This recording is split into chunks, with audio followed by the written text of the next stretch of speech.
Hi friends, कैसे हैं? अच्छे होंगे।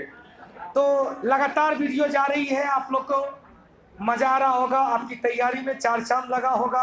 आशा और विश्वास करते हैं कि आप अधिक से अधिक समय अपने पढ़ाई लिखाई पर देंगे। ऐसा नहीं कि केवल मुझे देखेंगे, मुझे मतलब मैं जीके जीएस पढ़ेंगे, आप रीजनिंग पर भी ध्यान देंगे, मैथ पर भी ध्यान देंगे, खासकर एनटीपीसी वाले लोग। तो धैर्य रखेंगे, विश्वास करेंगे। जिस विश्वास के साथ आप मुझसे जुड़े हैं, मैं भी आपके इस विश्वास को हमेशा सर आंखों पर रखूंगा। इसी के साथ आज की सेवा को प्रारंभ किया जाता है।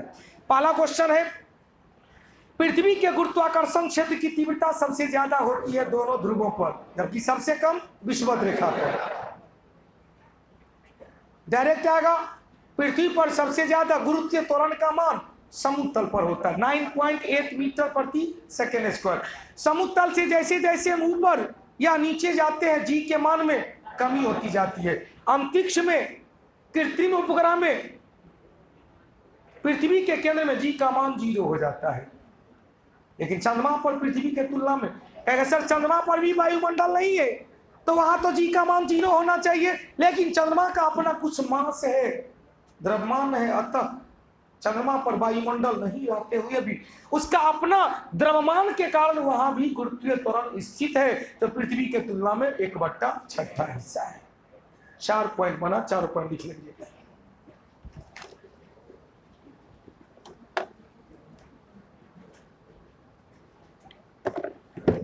पाला का उत्तर हो जाएगा 1 नंबर ए, लेकिन सर्वाधिक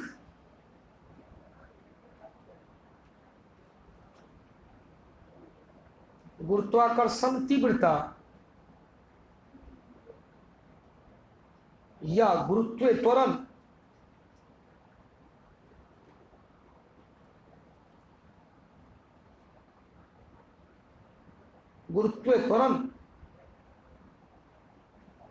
ध्रुवों पर रहता है,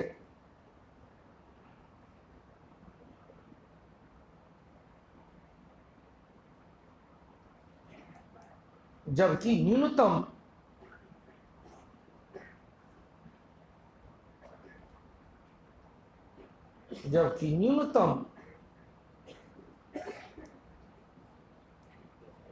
विषुवत या भूमध्य रेखा इक्वेटर लाइन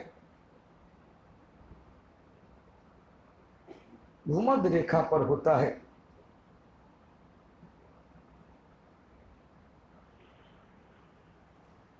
फिर अगला पॉइंट लिखेंगे, सर्वाधिक जी का मान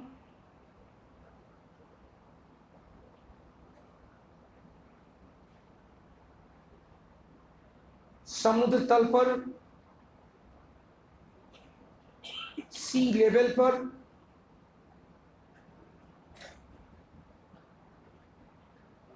9.8 मीटर प्रति सेकेंड स्क्वायर होता है।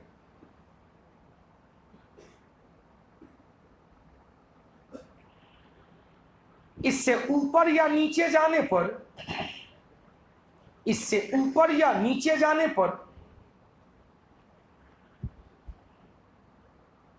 जी में कमी होती जाती है, गुरुत्वीय त्वरण में कमी होती जाती है। ऊपर या नीचे जाने पर जी के मान में, जी के वैल्यू में कमी होती जाती है। फिर लिखेंगे, कृत्रिम उपग्रह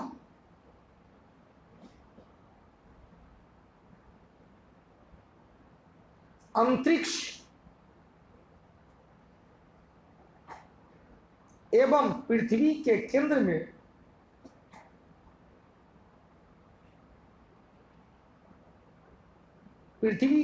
में जी का मान 0 होता है।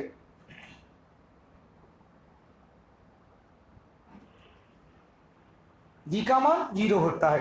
फिर चंद्रमा वाला पर याद करेंगे, चंद्रमा के चारों ओर वायुमंडल नहीं है, अतः गुरुत्वीय त्वरण तो नहीं होना चाहिए, लेकिन चंद्रमा का अपना कुछ मास है जिसके कारण वहां गुरुत्वीय त्वरण है, जो पृथ्वी के तुलना में 1/6 लिख लेंगे।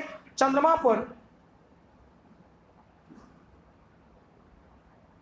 पर वायुमंडल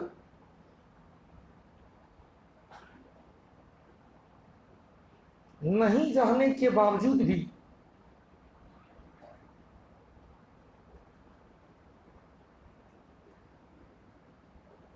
चंद्रमा के द्रव्यमान के कारण,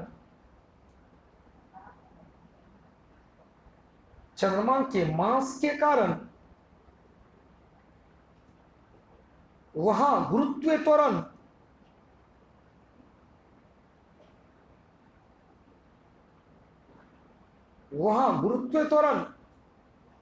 मौजूद है।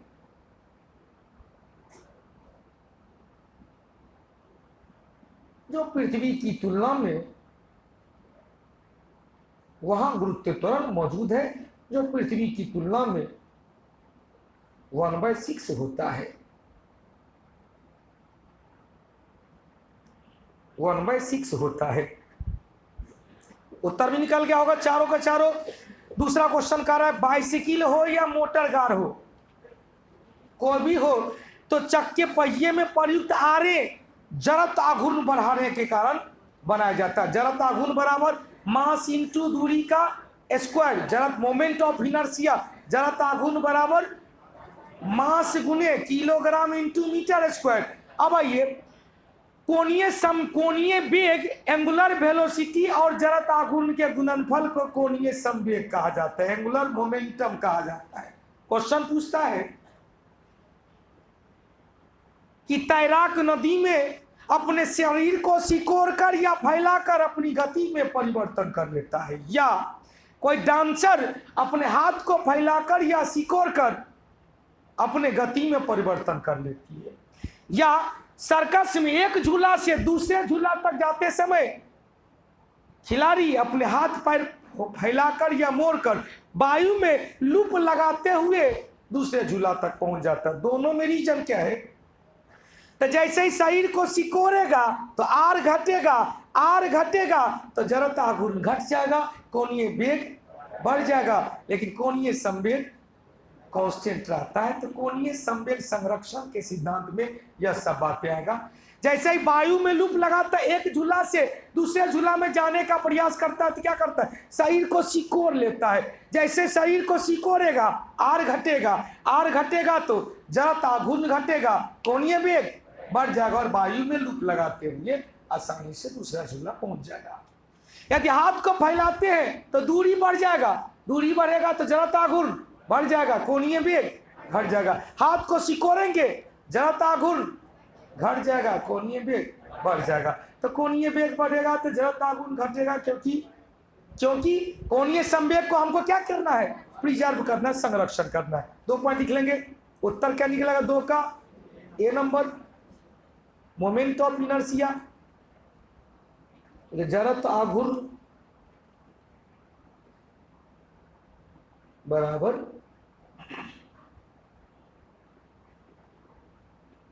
Mass into distance square.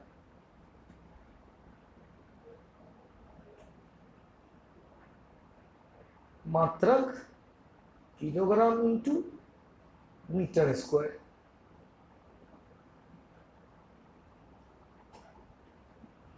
कोणीय वेग, कोणीय संवेग कर दें, कोणीय संवेग एंगुलर मोमेंटम बराबर जड़त्व आघूर्ण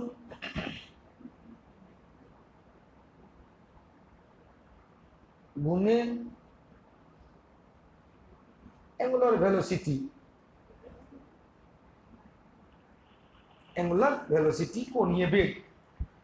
अब कोणीय संवेग के संरक्षण के सिद्धांत में दोनों में से कोई एक घटेगा तो दूसरा बढ़ेगा, दूसरा घटेगा तो पहला बढ़ेगा। जड़त्व आघूर्ण बढ़ेगा कब? जब दूरी बढ़ेगी, हाथ फैलाएंगे तो आर बढ़ेगा तो जड़त्व आघूर्ण बढ़ जाएगा, कोणीय वेग घट जाएगा। हाथ सिकोड़ेंगे तो जड़त्व आघूर्ण घटेगा तो कोणीय वेग।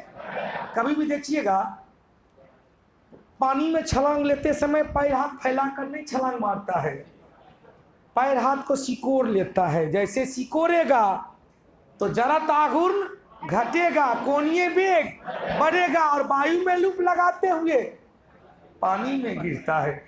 एक झूला से दूसरे झूला जाते समय ऐसा नहीं कि शरीर का हाथ पर फैला के गिरेगा, हाथ पैर को सिकोड़ लेता है और तब जैसे सिकोड़ेगा आर घटेगा तो जरा ताकत घटेगा, कोणीय वेग बढ़ जाएगा। तीसरा क्वेश्चन है, ट्रांसफार्मर किस सिद्धांत पर काम करता है? सबको पता है, अन्योन म्यूचुअल इंडक्शन, विद्युत चुंबकीय प्रेरण के संबंध में माइकल फैराडे ने नियम दिया। इंडक्शन, म्यूचुअल इंडक्शन दो प्रकार के, सेल्फ इंडक्शन और म्यूचुअल इंडक्शन। डायरेक्ट क्वेश्चन आएगा, पेस मेकर, जिससे कल बताए थे क्वेश्चन में, क्रिश्चियन बर्नार्ड शॉ पहली बार हृदय का सफल प्रत्यारोपण किए थे। तो यह जो पेस मेकर है किस सिद्धांत पर काम किया? विद्युत चुंबकीय प्रेरण के सिद्धांत पर। ट्रांसफार्मर है, मोटर है, जनरेटर है, डायनेमो है, यह सब किस सिद्धांत पर काम किया? चुंबकीय प्रेरण के सिद्धांत पर माइकल फैराडे ने नियम दिया। अब ट्रांसफार्मर आया तो ध्यान से रखिएगा, ट्रांसफार्मर केवल अल्टरनेटिव करंट पर ही काम करेगा। अल्टरनेटिव करंट में पावर और फ्रीक्वेंसी पर कोई इफेक्ट नहीं डालता है, लेकिन उसके वोल्ट को ऊपर नीचे कर सकता है, वोल्ट में परिवर्तन कर सकता है। ट्रांसफार्मर दो प्रकार का, एक स्टेप अप जो लो वोल्ट को हाई वोल्ट किया, और स्टेप डाउन जो हाई वोल्ट को, लिख लेंगे 2 पॉइंट। तीसरा का उत्तर क्या हो जाएगा? B number. लेकिन विद्युत चुंबकीय प्रेरण, इलेक्ट्रोमैग्नेटिक इंडक्शन,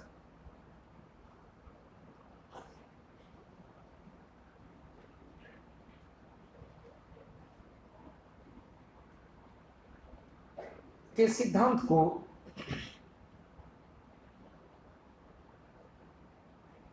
माइकल फैराडे के द्वारा दिया गया, माइकल फैराडे के द्वारा दिया गया। फिर अगला पॉइंट है, इस सिद्धांत पर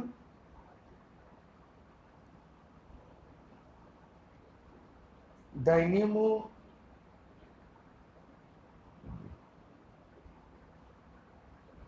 मोटर, ट्रांसफार्मर,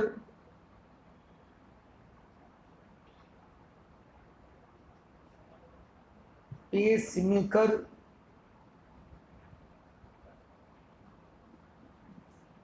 माइक्रोफोन, इटीसी मार दीजिए,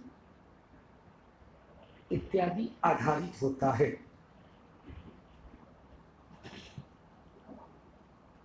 इत्यादि आधारित होता है।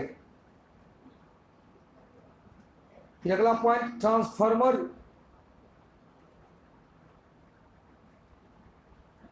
अन्योन प्रेरण, म्यूचुअल इंडक्शन,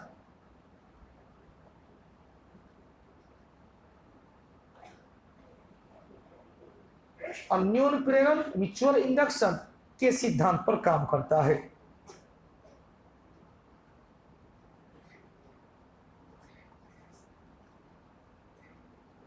यह केवल प्रत्यावर्ती धारा, अल्टरनेटिव करंट,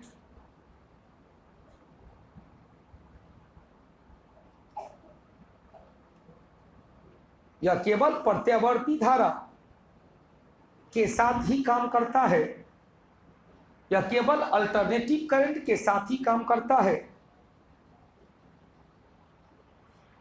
इसके द्वारा करंट की पावर एवं फ्रीक्वेंसी, इसके द्वारा विद्युत धारा का, करंट की शक्ति, पावर एवं आवृत्ति, फ्रीक्वेंसी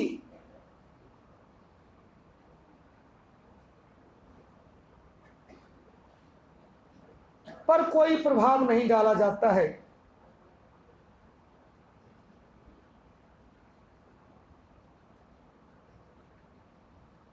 किंतु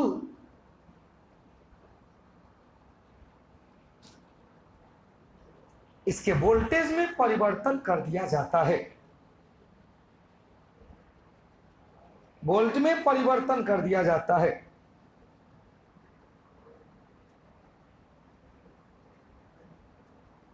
लिखेंगे ट्रांसफार्मर कितने प्रकार का, 2 प्रकार का या 2 प्रकार का।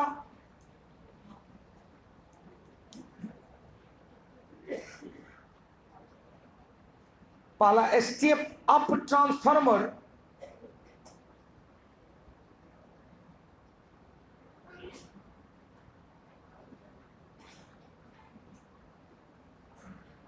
या लो वोल्ट को हाई वोल्ट में बदलता है।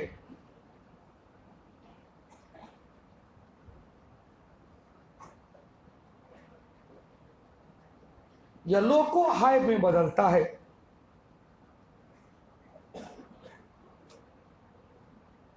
दूसरा स्टेप डाउन ट्रांसफार्मर,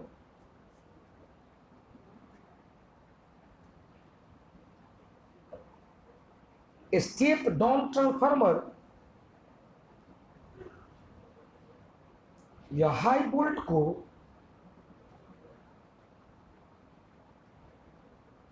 लो वोल्ट में बदलता है।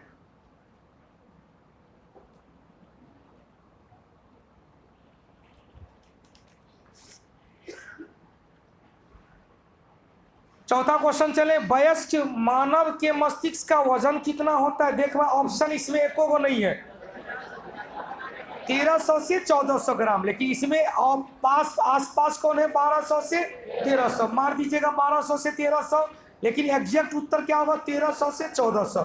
चौथा का उत्तर वयस्क मनुष्य का, चौथा का उत्तर यही मारिएगा, लेकिन ए में क्या होगा, 1300 ग्राम से 1400 ग्राम।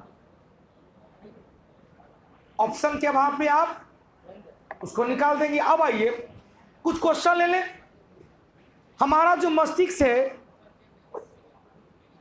वह 3 भाग में बटा हुआ है।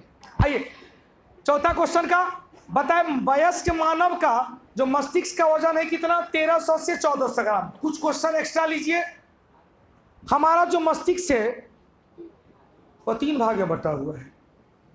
आगे फोर ब्रेन, बीच में मध्य ब्रेन, मध्य मस्तिष्क मिड ब्रेन, और पीछे हाइंड ब्रेन पश्च मस्तिष्क। हमारे मस्तिष्क जिस हड्डी के कवर में बंधा हुआ है उसे क्रेनियम कहा जाता है। क्या कहा गया, क्रेनियम कहा जाता है, जो कुल मिलाकर 8 हड्डी से मिलकर बना है। और सभी 8 हड्डी में अनमूवेबल ज्वाइंट पाया जाता है, अचल संधि पाया जाता है, हिल डोल नहीं सकता है। क्रेनियम एवं मस्तिष्क के बीच में एक 3 परत वाला झिल्ली पाई जाती है, जिसे मेनिनजिज झिल्ली कहा जाता है। मेनिनजिज झिल्ली, कौन सी झिल्ली, मेनिनजिज झिल्ली, 3 परत वाली संयुक्त झिल्ली को मेनिनजिज झिल्ली कहा जाता है। जब वायरस के द्वारा इस झिल्ली में जब विषाणु प्रवेश कर जाता मथा में, इस झिल्ली में इन्फेक्शन हो जाता है। इसके कारण झिल्ली धीरे धीरे फूलकर मोटा होने लगता है, तो एक रोग हो जाता है जिसे ही मेनिनजाइटिस रोग कहा जाता है, जिसे ही मस्तिष्क ज्वर, ब्रेन फीवर के नाम से भी जाना जाता है। इसके कारण, वायरस के कारण प्रभावित अंग ब्रेन और क्रेनियम के बीच में पाई जाने वाली कौन सी, मेनिनजिज झिल्ली। क्लियर, 2 पॉइंट और दिखाएंगे नहीं, समझ में। हमारा जो मस्तिष्क है, हमारा मस्तिष्क का सबसे बड़ा हिस्सा है अग्र मस्तिष्क, फोर ब्रेन, जो 2 भाग में बटा हुआ है। एक सेरेब्रम जिसे प्रोमस्तिष्क कहा गया, और एक डाइनसेफ्लॉन, डाइनजोगी डाइनसेफ्लॉन, एक सेरेब्रम, दूसरा डाइनसेफ्लॉन। सेरेब्रम बहुत इंपॉर्टेंट अंग है। जितने भी ऐच्छिक गतिविधि है, वॉलंटरी वर्कशॉप है, सबका केंद्र बिंदु सेरेब्रम है। आप सब चीज को याद नहीं करते हो, जो आपके लिए यूजफुल है उसी को याद करते हो। इसका मतलब स्मरण शक्ति का केंद्र बिंदु सेरेब्रम। चिंतन करते हो, मनन करते हो, स्मरण करते हो, बुद्धि, वाणी, विवेक, सबका केंद्र बिंदु। प्यार, दोस्ती, मोहब्बत, बेवफाई, सबका केंद्र बिंदु। तो प्यार सबसे हो पाता है नहीं, जिससे आपका इच्छा है उसी का चक्कर लगा के अरे यार सेरेब्रम की बात कर रहे हैं। तो उसी अब आने में किसी से दूसरे से नहीं ना हो पाएगा। मतलब आपकी इच्छा का केंद्र बिंदु कौन? इसका टोटल का टोटल काम ऐच्छिक है, लेकिन आगे वाला ऐच्छिक है तो सबसे पीछे वाला जो है मेडुला ऑब्लांगाटा है, इसका सब काम अनैच्छिक है। छींकने, खांसने, उगलने, निगलने, श्वसन की क्रिया, दिल की धड़कन, सब का कंट्रोल करता है कौन? Medulla oblongata. याद रखने के लिए कहेंगे यह ऐच्छिक है या यह अनैच्छिक है, इसीलिए पीछे में नहीं मारना चाहिए। मान लिया ऐच्छिक अनकंट्रोल हो गया तो डॉक्टर इलाज कर देगा, अनैच्छिक कंट्रोल हो गया तो एक बार भगवान इलाज करता है। मतलब मृत्यु की संभावना। कई बार सुने होंगे कि हल्का सा पपीता का डंडा मारा मर गए। कई बार ऐसी घटना होती है समाज में सुनने को। जो पतला पपीता, करची पपीता अपने फोक रहता है और उसका डंडा मारा मर गया, क्योंकि वह चोट कहाँ लगा? Medulla oblongata. आइए दूसरा पॉइंट, ये बात कल बताए थे, पीनियल ग्लैंड और पीयूष ग्रंथि। पीनियल ग्लैंड कहाँ? थाइमस में। पीयूष ग्रंथि कहाँ? हाइपोथैलेमस में। यह सभी अग्र मस्तिष्क का हिस्सा 2/3 भाग पर फैला हुआ है। दूसरा, ये आप जो हमको देख रहे हो, मेरी आवाज जो आप सुन रहे हो, यह आपका कौन सा मस्तिष्क का भाग कर रहा है? मध्य मस्तिष्क। मध्य मस्तिष्क का कॉर्पोरा क्वाड्रिजेमिना देखने और सुनने का केंद्र बिंदु होता है। हमारे शरीर को संतुलन करता है सेरेबेलम। सेरेबेलम कंट्रोल करता है, संतुलन करता है। खूब आता क्वेश्चन, संतुलन कौन किया? सेरेबेलम। बेलन दिखा के संतुलन हो जाएगा। तो संतुलन कौन किया? बेलन। ब्रह्म नहीं, बेलन। सेरेब्रम स्मरण शक्ति, और संतुलन करने के लिए डंडा की बेलन। बेलन। 3 पॉइंट लिख लेंगे, लिखेंगे हमारा मस्तिष्क, हमारा मस्तिष्क हड्डी के कवर में, खोल में, हमारा मस्तिष्क हड्डी के एक कवर या खोल में बंद रहता है।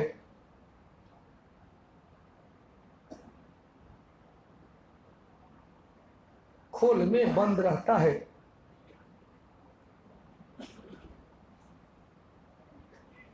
जिसे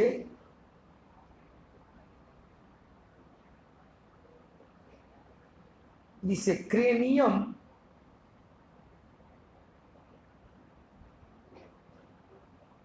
कहा जाता है।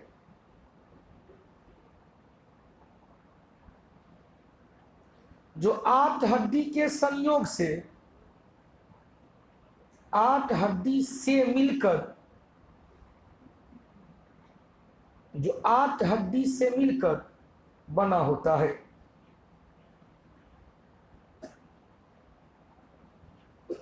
जिसमें कैसी संधि? अचल संधि पाई जाती है।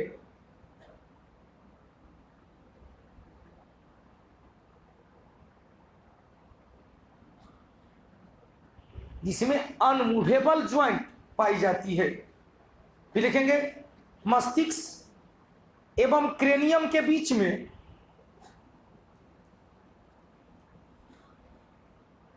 मस्तिष्क एवं क्रेनियम के बीच में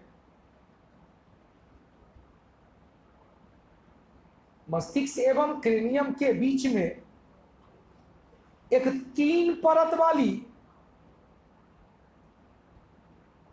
3 लेयर वाली, 3 परत वाली झिल्ली पाई जाती है, मेम्ब्रेन पाया जाता है।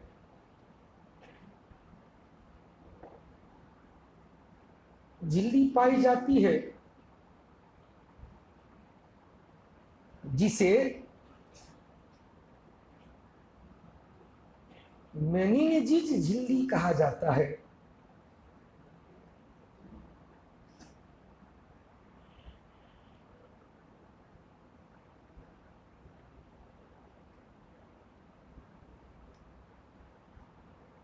फिर अगला पॉइंट, इस झिल्ली में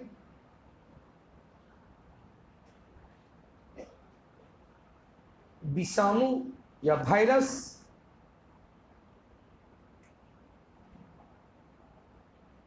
के द्वारा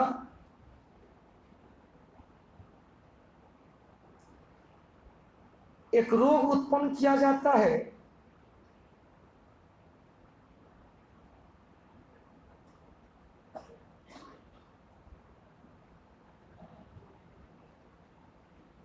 जिसे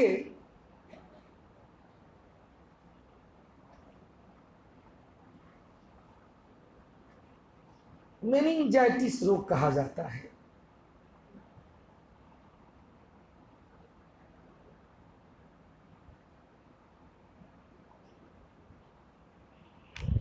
मेनिंजाइटिस रोग कहा जाता है। हो गया होगा, उत्तर निकलेगा 1 नंबर। 5 नंबर चले, 5 में चले लोकसभा अध्यक्ष अपना त्यागपत्र, कल भी बताए थे। तो लोकसभा अध्यक्ष अपना त्यागपत्र उपाध्यक्ष को, उपाध्यक्ष अपना त्यागपत्र अध्यक्ष को देगा। लेकिन राज्यसभा में चले तो राज्यसभा में जिस तरह से लोकसभा में अध्यक्ष और उपाध्यक्ष, उसी तरह राज्यसभा में सभापति एवं उपसभापति। राज्यसभा का चूंकि उपसभापति सभापति पहले सभापति उपराष्ट्रपति होते हैं, जो अपना त्यागपत्र किसको देंगे? राष्ट्रपति को देंगे। लेकिन उपसभापति अपना त्यागपत्र सभापति को देंगे। लोकसभा का अध्यक्ष और उपाध्यक्ष लोकसभा का ही सदस्यों के द्वारा अपने सदस्यों के बीच से निर्वाचित किया जाता है, अतः दोनों को शपथ लेने की आवश्यकता नहीं पड़ती है। क्यों? क्योंकि वो संसद सदस्य के रूप में पहले ही शपथ ले चुके होते हैं। लेकिन राज्यसभा में चले, राज्यसभा का सभापति चूंकि उपराष्ट्रपति होता है, जिनका निर्वाचन संसद के दोनों सदन के सभी सदस्य के द्वारा किया जाता है, अतः उन्हें शपथ लेने की आवश्यकता पड़ती है। उपराष्ट्रपति या कहे तो राज्यसभा के पदेन सभापति को राष्ट्रपति के द्वारा शपथ दिलाया जाता है। लेकिन राज्यसभा के उपसभापति चूंकि राज्यसभा का ही सदस्य में से किसी एक को चुना जाता है, जो संसद सदस्य के रूप में पहले ही शपथ ले चुके होते हैं, अतः उन्हें भी शपथ लेने की आवश्यकता। याद रखेंगे, लोकसभा अध्यक्ष, लोकसभा उपाध्यक्ष, राज्यसभा का सभापति को शपथ लेने की आवश्यकता नहीं पड़ती है, क्योंकि वो संसद सदस्य के रूप में पहले ही शपथ ले चुके होते हैं। लेकिन राज्यसभा का सभापति क्योंकि उपराष्ट्रपति होते हैं, अतः उन्हें राष्ट्रपति के द्वारा शपथ दिलाया जाता है। उत्तर को निकल गया होगा। 5 का क्या होगा? सी नंबर, 5 का सी। 6ठा नंबर चले, व्यष्टि अर्थशास्त्र और समष्टि अर्थशास्त्र का निर्माण। बड़ी सुंदर क्वेश्चन, एसएससी का एकदम सुपरहिट क्वेश्चन, हालांकि रेलवे में भी क्वेश्चन पूछता है। पूरे विश्व की अर्थशास्त्र को गौर से सुनिएगा, पूरे विश्व की अर्थशास्त्र को बहुआ, बड़का, माइक्रो और मैक्रो, व्यष्टि और समष्टि, सूक्ष्म और विस्तृत, सब एक ही टर्म हुआ। व्यष्टि को सूक्ष्म या माइक्रो इकोनॉमी कहते हैं। इसमें किसी एक व्यक्ति, एक कंपनी के बारे में, उसके सारे आर्थिक क्रियाकलाप के बारे में चर्चा होता है। लेकिन संपूर्ण देश आएगा, पूरा विश्व आएगा, तो क्या होगा? समष्टि या मैक्रो या विस्तृत अर्थव्यवस्था। तो विश्व में पहली बार रेगनर फ्रिश के द्वारा विश्व की अर्थव्यवस्था को 2 भाग में बांट दिया जाता है, माइक्रो एंड मैक्रो। और बड़ी महत्वपूर्ण क्वेश्चन बना, एक से नहीं मन भरेगा। अर्थशास्त्र के क्षेत्र में पहला नोबेल पुरस्कार रेगनर फ्रिश को ही दिया गया। झट से 3-4 क्वेश्चन माथा में सेट कर लेगा। नोबेल पुरस्कार की शुरुआत किनकी स्मृति में? तो कहेंगे डायनामाइट का आविष्कारक अल्फ्रेड नोबेल की स्मृति में 1901 ईस्वी से प्रारंभ किया गया। प्रारंभ में यह नोबेल पुरस्कार केवल 5 क्षेत्र में, शांति, साहित्य, चिकित्सा, रसायन और भौतिकी। लेकिन डायनामाइट का आविष्कार हुआ था 1867 में, 1867 में। उसका शताब्दी समारोह हुआ तो कहा कि भाई एगो और जोड़ दो। तो अर्थशास्त्र को भी 1967 में नोबेल पुरस्कार की श्रेणी में पुट कर दिया गया। हालांकि अर्थशास्त्र के क्षेत्र में पहला नोबेल पुरस्कार 1969 में दिया गया। पहला दिया गया 1969 में, घोषणा किया गया 1967 में, और पहला अर्थशास्त्र के क्षेत्र में नोबेल पुरस्कार रेगनर फिश को प्राप्त हुआ था। क्लियर? निकलेंगे 2 पॉइंट लिखेंगे। विश्व का या पूरे विश्व में विश्व के अर्थव्यवस्था को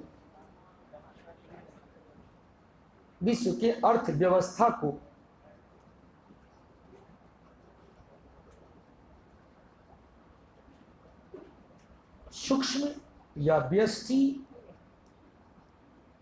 या माइक्रो एवं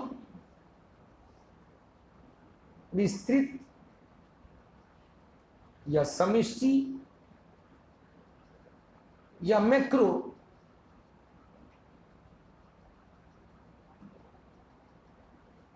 अर्थव्यवस्था के रूप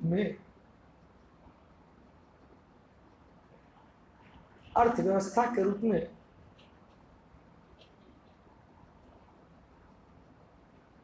बांटने का कार्य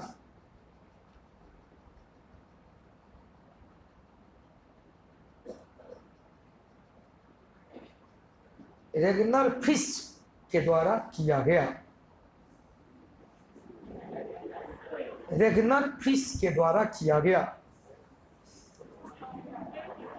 इन्हें अर्थशास्त्र के क्षेत्र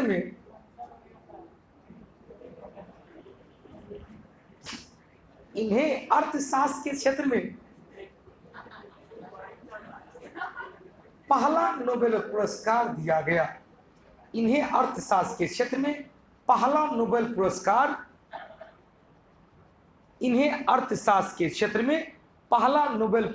1969 में दिया गया। पहला नोबेल पुरस्कार 1969 में दिया गया। तो झट से नोबेल पुरस्कार के बारे में जानकारी, एक लाइन लिखेंगे। नोबेल पुरस्कार की शुरुआत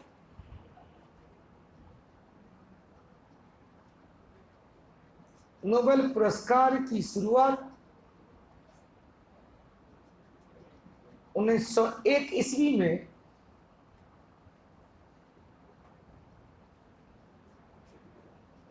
डायनामाइट के आविष्कारक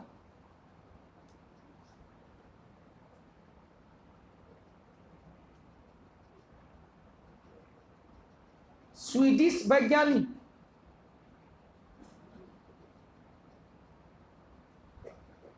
सर अल्फ्रेड नोबेल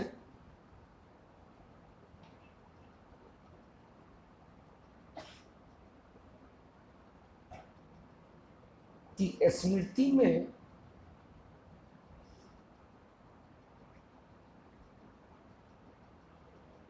प्रारंभ किया गया।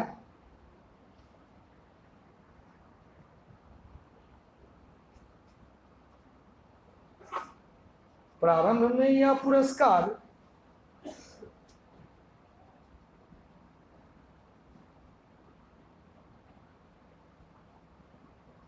पांच क्षेत्र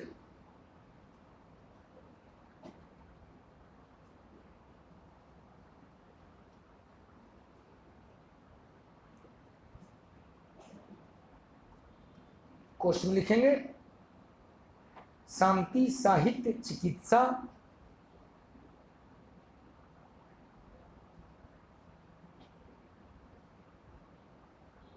शांति, साहित्य, चिकित्सा, रसायन भौतिकी, peace, literature, medicine, chemistry and physics, कोष्ठ बंद करके में दिया जाता था।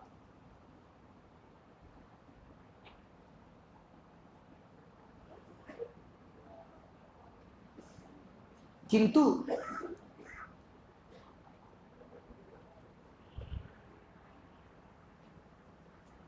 डायनामाइट के आविष्कार के 100 साल बाद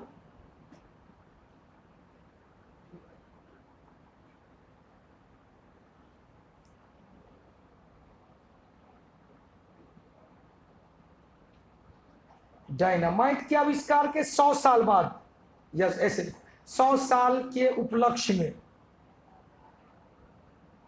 डायनामाइट के आविष्कार के 100 साल के उपलक्ष्य में, शताब्दी के उपलक्ष्य में 1967 1967 में छठा क्षेत्र के रूप में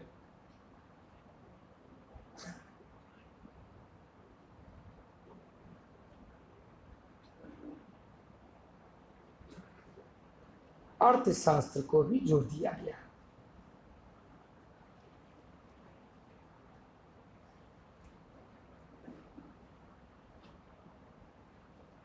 हो गया होगा, चलिए बहुत अच्छी बात। 8वां क्वेश्चन, मुद्रास्फीति के समय करों की दर में, रिपीटेड क्वेश्चन है, पहले बताए थे करों की दर में वृद्धि हो जाएगी। 8 का उत्तर क्या हो जाएगा? 8 का उत्तर ए नंबर। 9वां नंबर क्वेश्चन है, ताजमहल बहुत ज्यादा इफेक्टेड हो रहा है एसिड रेन से, अम्ल वर्षा से, और अम्ल वर्षा के लिए सल्फर डाइऑक्साइड और नाइट्रोजन डाइऑक्साइड, नाइट्रस ऑक्साइड नहीं, नाइट्रोजन डाइऑक्साइड। तो जहां एसिड रेन है 9 का उत्तर हो जाएगा बी नंबर। एसिड रेन किसका किसके किसके द्वारा? Sulphur dioxide plus nitrogen dioxide.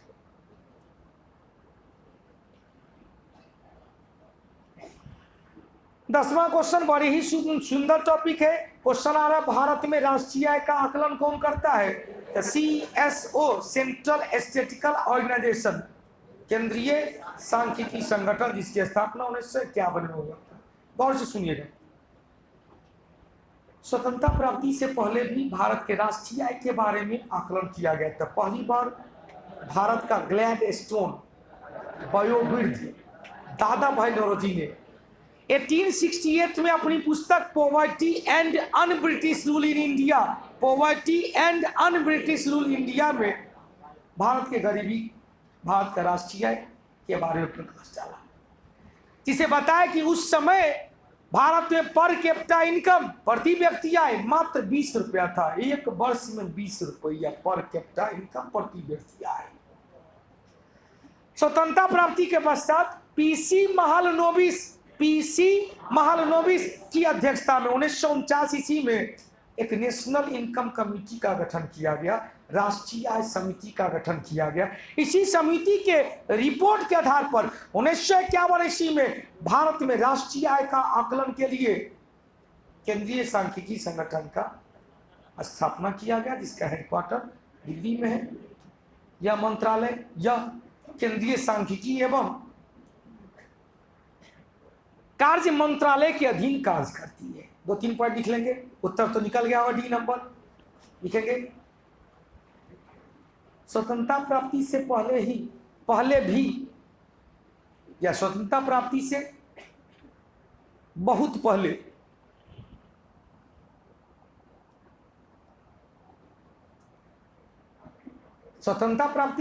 पहले सर्वप्रथम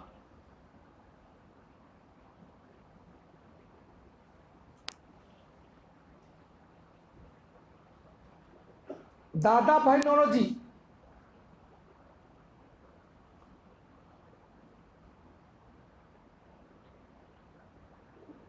जिन्हें क्या कहा गया? ग्लैडस्टोन या वयोवृद्ध, ग्लैडस्टोन या वयोवृद्ध के द्वारा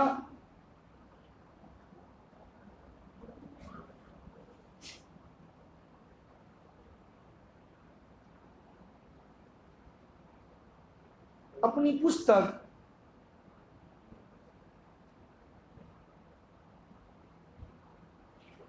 poverty and un British rule in India, poverty and un British rule in India में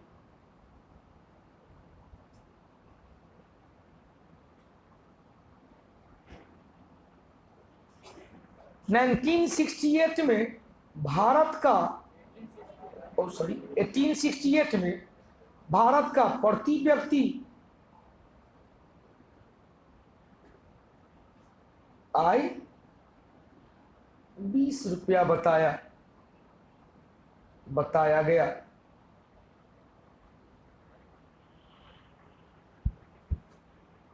हो गया।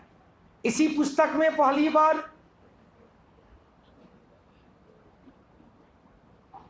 भारत की गरीबी एवं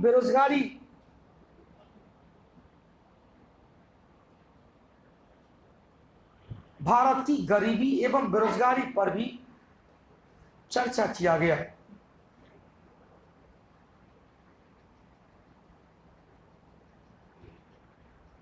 लेकिन स्वतंत्रता प्राप्ति के पश्चात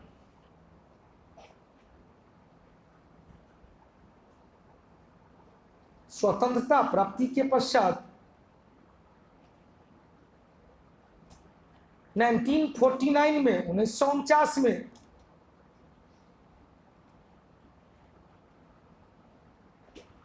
पीसी महालनोबिस की अध्यक्षता में स्वतंत्रता प्राप्ति के पश्चात 1949 में पीसी महालनोबिस की अध्यक्षता में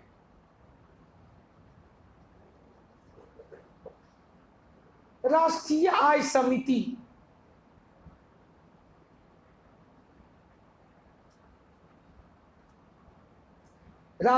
समिति का गठन किया गया,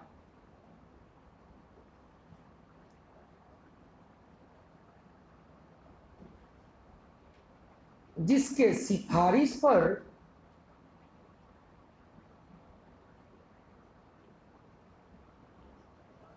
जिसके सिफारिश पर 1951 ईस्वी में 1951 ईस्वी में 51 केंद्रीय सांख्यिकी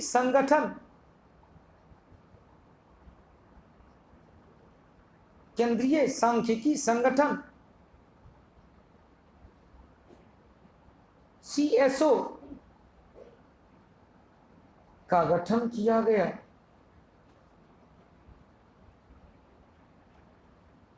जो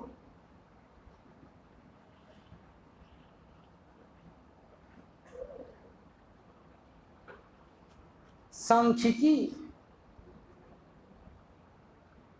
एवं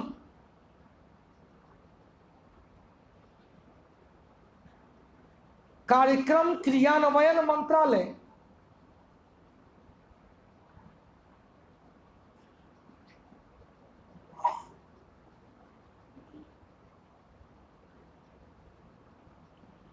के अधीन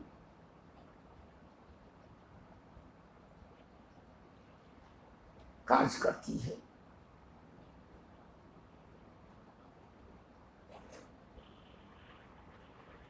हेडक्वार्टर कहाँ? दिल्ली में। मुख्यालय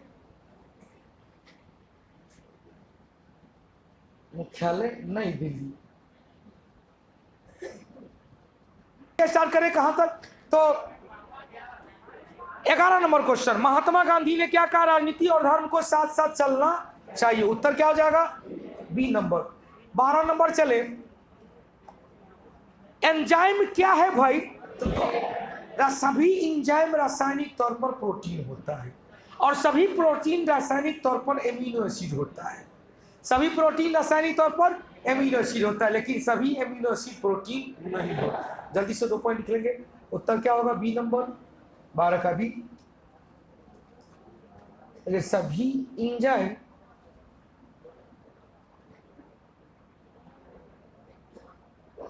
रासायनिक तौर पर प्रोटीन होता है।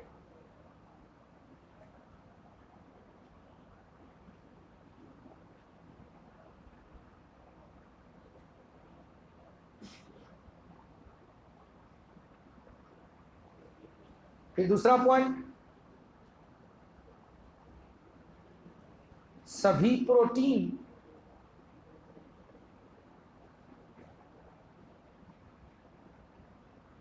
एमिनो एसिड, अमीनो अम्ल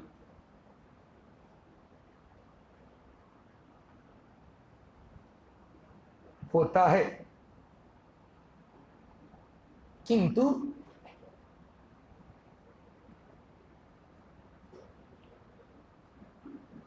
सभी एमिनो एसिड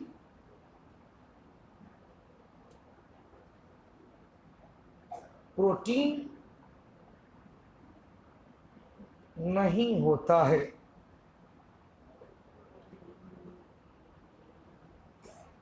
एक पॉइंट और, सर्प विष, सांप का जहर, विष, पॉइजन रासायनिक तौर पर प्रोटीन होता है। लिख लेंगे, सर्प विष रासायनिक तौर पर प्रोटीन होता है। अब देखो इसको जरा सा रीजनिंग के सेलोलिज्म वाले टॉपिक से जोड़ के देखिए, बड़ी आसान हो जाएगा। अभी जो दो हमने कहा, यह है एमिनो एसिड का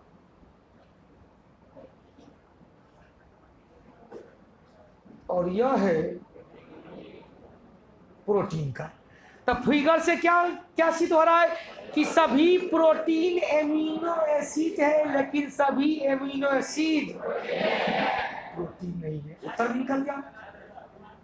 अब दूसरा भी ले ले और भी चले। यह हो गया मंत्रिमंडल, मंत्रिपरिषद। इस मंत्रिपरिषद में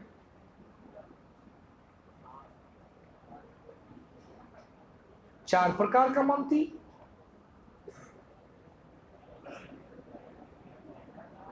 पहला कैबिनेट, दूसरा राज्य स्तरीय,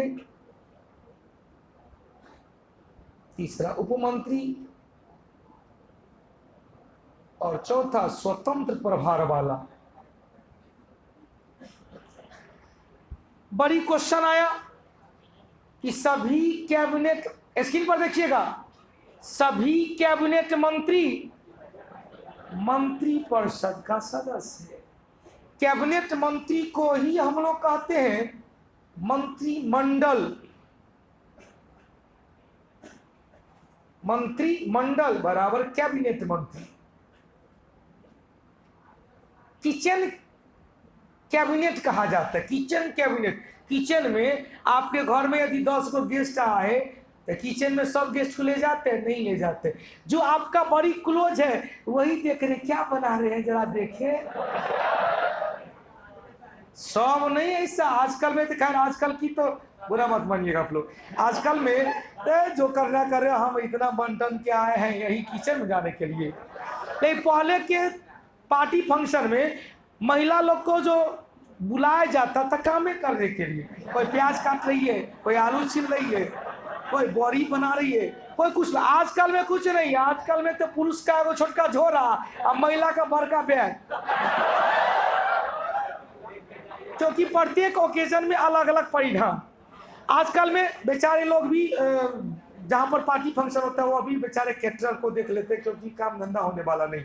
तो यहाँ पर आइए, मंत्रिमंडल को कैबिनेट मंत्री या किचन कैबिनेट कहा गया। गौर से सुनिएगा, हमारे पूरे संविधान में मंत्रिमंडल की चर्चा केवल एक बार किया गया है, अनुच्छेद 352, अनुच्छेद केवल एक बार। हालांकि मंत्रिपरिषद की चर्चा अनुच्छेद 74 एवं अनुच्छेद 75 में भी किया गया। मंत्रिपरिषद यहां यदि आएगा मंत्रिपरिषद 74 एवं 75 में, लेकिन कैबिनेट मंत्री आएगा जो ये जो पोजीशन है यह कब? 352। अब स्क्रीन पर आ जाइए, तो मंत्रिपरिषद का सभी मंत्री कैबिनेट मंत्री नहीं हो सकता है। तो कुछ राज्य मंत्री है, कुछ उपमंत्री है, कुछ स्वतंत्र, लेकिन कैबिनेट मंत्री सभी मंत्रिपरिषद के सदस्य हैं, राज्य मंत्री सभी मंत्रिपरिषद के सदस्य हैं, उपमंत्री सभी मंत्रिपरिषद के सदस्य हैं, स्वतंत्र प्रभार वाले मंत्री सभी मंत्रिपरिषद के सदस्य। एक और अपने मन से ले, सभी कौटिल्य जीएस के सभी छात्र ऑनलाइन ऑफलाइन वाले रिजल्ट ओरिएंटेड होती है। कौटिल्य जीएस से जुड़ने वाले सभी छात्र एवं छात्रा लोग भी रिजल्ट ओरिएंटेड होते हैं, लेकिन सभी रिजल्ट ओरिएंटेड छात्र एवं छात्राएं कौटिल्य जीएस में नहीं पढ़ती है। ले ले। ई हो गया बड़का, ई हो गया रिजल्ट ओरिएंटेड, आई हुआ कौटिल्य जीएस। इसका मतलब क्या, कौटिल्य जीएस के सभी स्टूडेंट रिजल्ट ओरिएंटेड हैं, लेकिन सभी result oriented student Kautilya GS के नहीं है। तू सब कहेगा रीजनिंग पढ़ाइए दीजिए, बढ़िया। अगला क्वेश्चन, चलिए अगला क्वेश्चन है, उत्तर 12 का निकल गया, बी नंबर। 13 नंबर चलते हैं। 13 नंबर, कारा निम्नलिखित में से किसकी नियुक्ति भारत के राष्ट्रपति नहीं करता? अभी अभी बताए थे, राष्ट्रपति लोकसभा का अध्यक्ष और उपाध्यक्ष, राज्यसभा का उपसभापति की नियुक्ति नहीं करते हैं। वे लोग का निर्वाचन अपने अपने सदन के सदस्यों के द्वारा किया जाता है। उत्तर क्या निकलेगा? डी नंबर, लोकसभा का अध्यक्ष। भारत के मुख्य न्यायाधीश एवं अन्य न्यायाधीश की नियुक्ति करेंगे कौन? राष्ट्रपति। वित्त आयोग के अध्यक्ष और सदस्य की नियुक्ति करेंगे राष्ट्रपति। थल सेना अध्यक्ष, वायु सेना अध्यक्ष, नौसेना अध्यक्ष की नियुक्ति और उन्हें शपथ दिलाएंगे कौन? राष्ट्रपति के द्वारा। 14 नंबर चले, किस प्रदेश में पूरे साल वर्षा होती है? तो गौर से सुन लीजिएगा। विषुवत रेखा है भूमध्य रेखीय क्षेत्र में, सालों भर सूर्य का तापमान, सूर्य की किरण लंबवत पड़ती है, इसके कारण इस क्षेत्र में तापमान सालों भर ऊंचा रहता है। तापमान ऊपर ऊंचा रहने के कारण वायु गर्म होकर हल्का होकर ऊपर उठ जाती है। ऊपर उठने के दौरान प्रत्येक 165 मीटर की ऊंचाई पर उसके तापमान में 1 डिग्री सेल्सियस कमी आती है। तापमान में कमी के कारण जैसे जैसे वो ऊपर जाता है, संघनन की प्रक्रिया करके बादल का निर्माण कर लेता है। और विषुवतीय रेखीय क्षेत्र में प्रत्येक दिन 12 बजे से 2 बजे तक बादल का निर्माण हो जाता है। 2 बजे से 4 बजे तक भरपूर वर्षा होती है, जम के बरस। जैसे 4 बजा तो थम के बरस, 4 बजे के बाद मौसम साफ हो जाता है। इस प्रकार के वर्षा को संवहनीय वर्षा या कन्वेक्शन रेनफॉल कहा जाता है। 2 पॉइंट लिखेंगे। 14 का उत्तर क्या होगा? B number.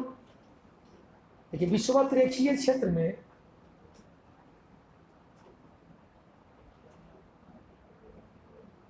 विषुवत रेखीय क्षेत्र में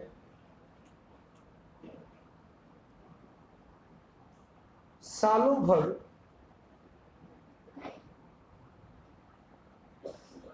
सूर्य की किरण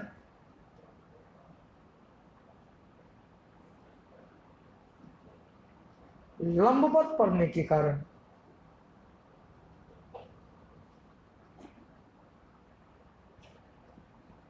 सालों भर सूर्य की किरण लंबवत पड़ने के कारण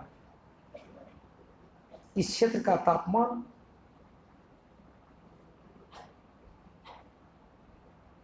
ऊंचा बना रहता है।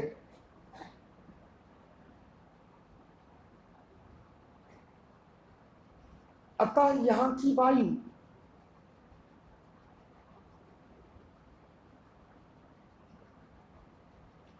जल्दी ही गर्म होकर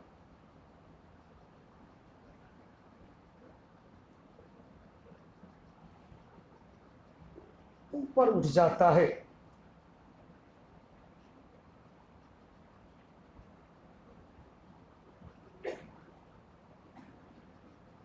ऊपर जाने पर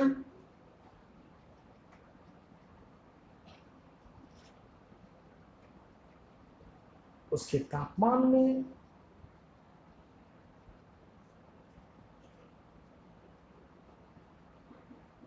प्रत्येक 165 मीटर की ऊंचाई पर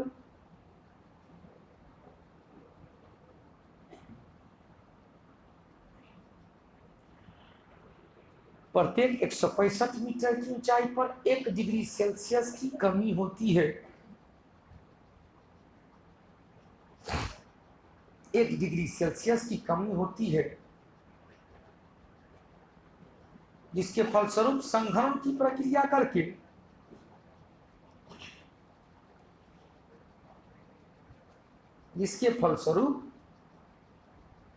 संघनन की प्रक्रिया करके बादल का निर्माण हो जाता है।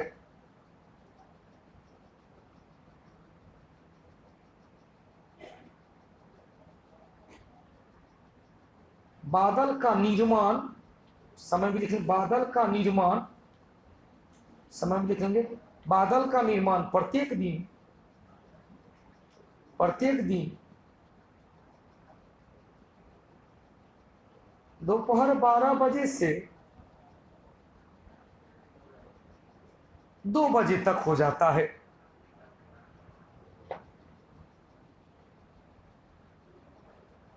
और 2 बजे से 4 बजे तक, और 2 बजे से 4 बजे तक प्रचुर मात्रा में वर्षा होती है।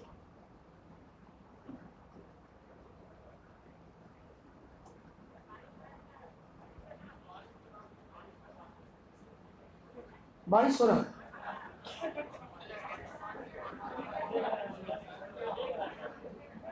अच्छा कोई बात नहीं, आज क्लास 2 बजे से 4 बजे तक, 2 बजे से 4 बजे तक प्रचुर मात्रा में वर्षा होती है। पुनः देखेंगे, पुनः मौसम साफ हो जाता है। पुनः मौसम साफ हो जाता है। इस वर्षा को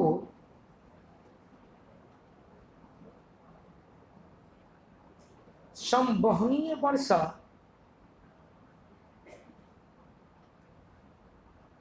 संवहनीय वर्षा कहा जाता है, कन्वेक्शनल रेनफॉल कहा जाता है। आइए 14 का हो गया, 14 बीन और 15 नंबर बड़ी सुंदर क्वेश्चन कह रहा है कि दर्द निवारक एनाल्जेसिक, दर्द निवारक एनाल्जेसिक, और एनाल्जेसिक ज्यादा टैबलेट नहीं करना चाहिए, किडनी डैमेज करता है, किडनी पर डायरेक्ट हंट करता है। एनाल्जेसिक दर्द निवारक जब प्रतिजैविक है, रोगों से लड़ने की क्षमता डिपेंड बढ़ाता है। एंटीपायरेटिक शरीर के तापमान को कम करता है, बुखार के दौरान एंटीपायरेटिक टैबलेट, लेकिन खाली पेट में इसे नहीं खाना चाहिए, तो पेट में सैलिसिलिक एसिड बन जाता है और पेट का अल्सर होने की संभावना, पेट का अल्सर। उत्तर क्या निकलेगा? बी नंबर 15 का बी नंबर। 16 नंबर बड़ी सुंदर क्वेश्चन है, मम्प्स रोग, मेरे हाथ पर ध्यान देंगे, मम्प्स गलफुल्ली गलसुआ वायरस के द्वारा होता है। इससे प्रभावित सबसे बड़ी लार ग्रंथि पैरोटिड, जहां पैरोटिड है वो क्या होगा? सबसे बड़ी लार ग्रंथि। एक लाइन लिख लेंगे, वायरस या विषाणु के द्वारा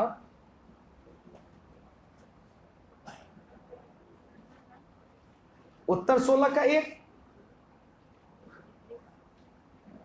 विषाणु के द्वारा होने वाला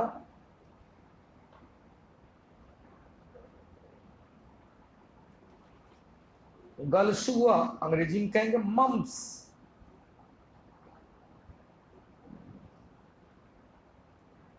रोग से प्रभावित अंग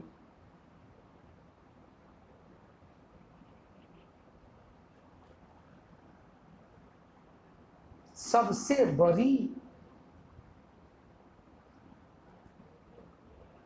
लार ग्रंथि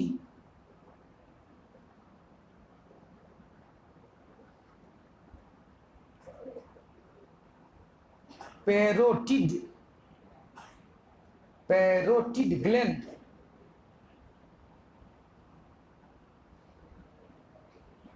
पैरोटिड ग्रंथि होती है।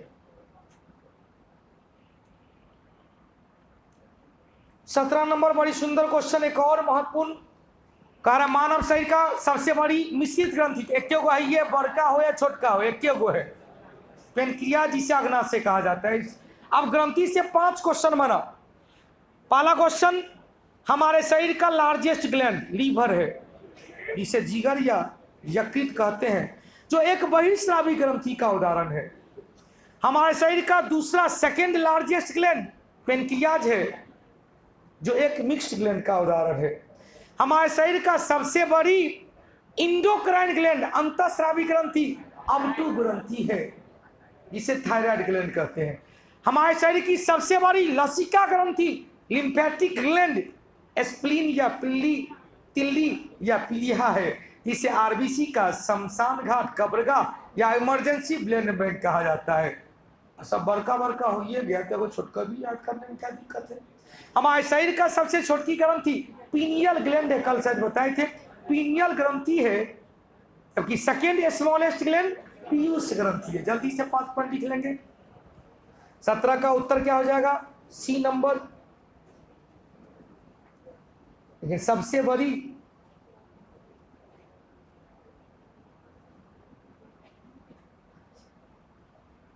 बड़ी ग्रंथि, लार्जेस्ट ग्लैंड,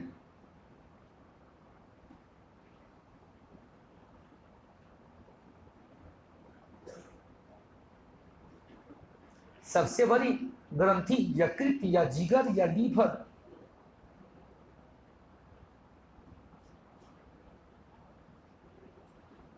जो बहिर्स्रावी ग्रंथि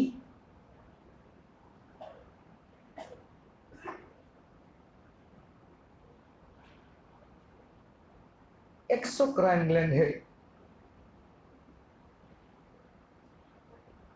जो बहिर्स्रावी ग्रंथि है।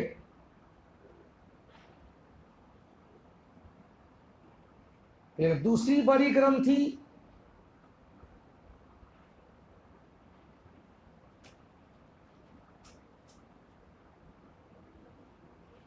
अग्नाशय या पेनक्रियाज है,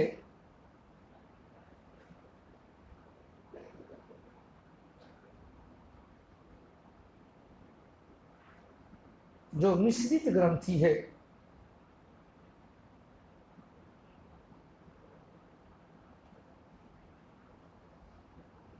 लेकिन सबसे बड़ी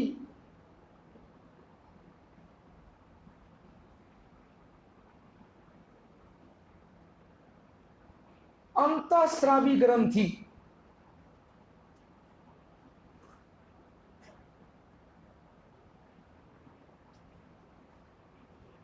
इंडोक्राइन ग्लैंड,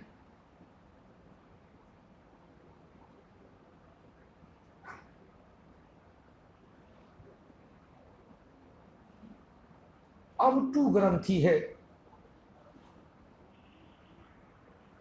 थायराइड ग्लैंड है। फिर अगला पॉइंट, सबसे बड़ी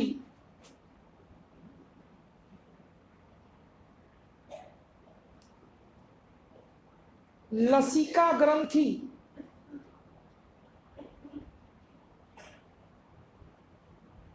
लिम्फेटिक ग्लैंड,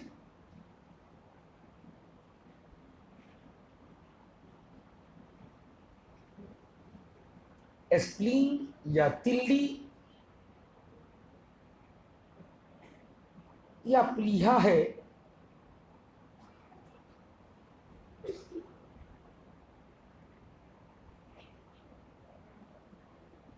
जिसे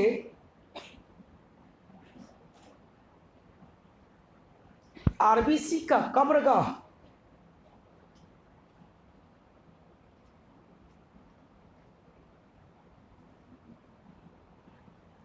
एवं इमरजेंसी ब्लड बैंक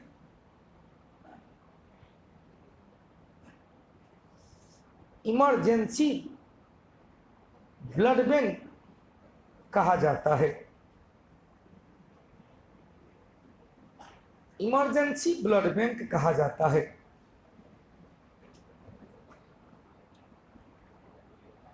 हो गया। एक छोटा सा लिख लेंगे, सबसे छोटी ग्रंथि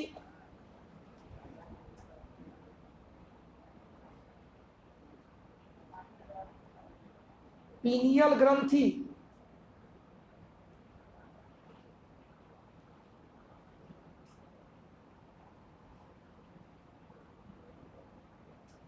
और दूसरी छोटी ग्रंथि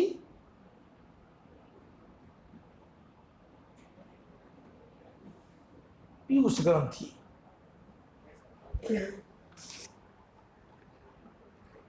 17 क्लियर। 18 नंबर का कौन सा भारत में पुर्तगाली का मुख्यालय था? घुमा देगा क्वेश्चन। भारत में पुर्तगाली ईस्ट इंडिया कंपनी का पहला माल गोदाम कोचीन दुर्ग 1503 में, जबकि बीजापुर के शासक से गोवा को छीनकर अल्बुकर्क ने 1510 ईस्वी में गोवा को पुर्तगाली ईस्ट इंडिया कंपनी का मुख्यालय बना है। तो जहां पर कोचीन दुर्ग है, या कॉपी में लिख लेंगे 1.18 का उत्तर तो हो जाएगा बी नंबर। लिखेंगे भारत में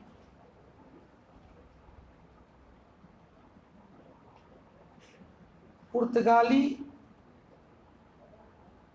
कंपनी ने अपना पहला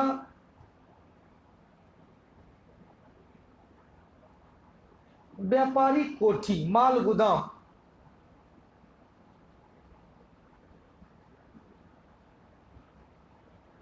केरल के कोचीन में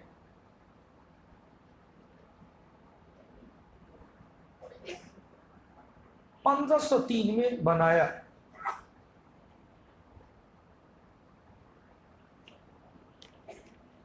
फिर अगला पॉइंट, पुर्तगाली कंपनी का वास्तविक संस्थापक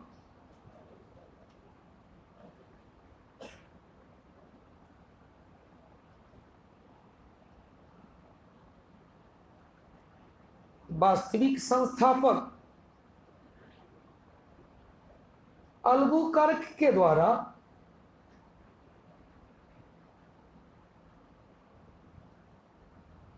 1510 ईस्वी में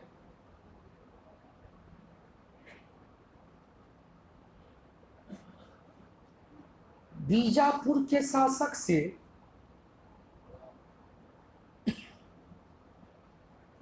गोवा को छीनकर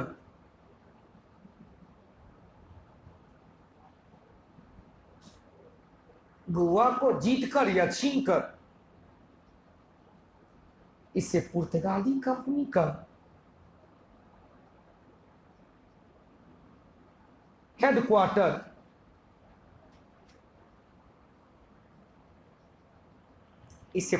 कंपनी का हेडक्वार्टर बनाया।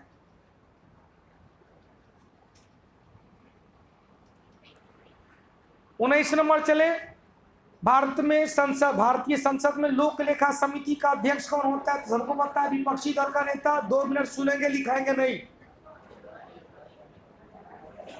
केंद्र सरकार के लेखा विभाग, राज्य सरकार के लेखा विभाग, दोनों का एक प्रधान होता, नियंत्रक एवं महालेखा परीक्षक, कंट्रोलर एंड ऑडिटर जनरल, जो केंद्र में भारत सरकार या केंद्र सरकार के आय व्यय का ब्यौरा तैयार करता है, राज्य में राज्य सरकार के आय व्यय का ब्यौरा तैयार करता है।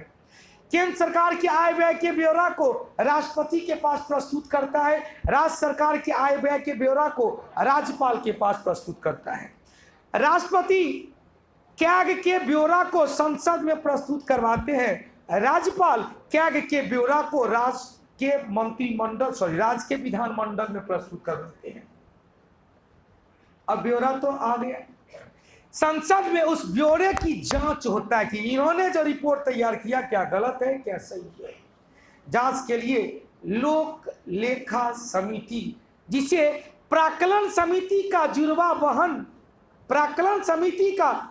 बहन कहा गया, इस लोक लेखा समिति को सार्वजनिक लेखा समिति भी कहा जाता है, जिसमें कुल 22 सदस्य होते हैं, 15 लोकसभा से और 7 राज्यसभा से। इस लोक लेखा समिति का कार्य होता है नियंत्रक एवं महालेखा परीक्षक के द्वारा तैयार किए गए रिपोर्ट की बिंदुवार जांच करना। अब जाहिर सी बात है, इसका अध्यक्ष यदि सरकार का कोई व्यक्ति होगा तो तैयार किया गया रिपोर्ट को कहते दूर ठीक है तो है, एक बिंदुवार जांच करता है।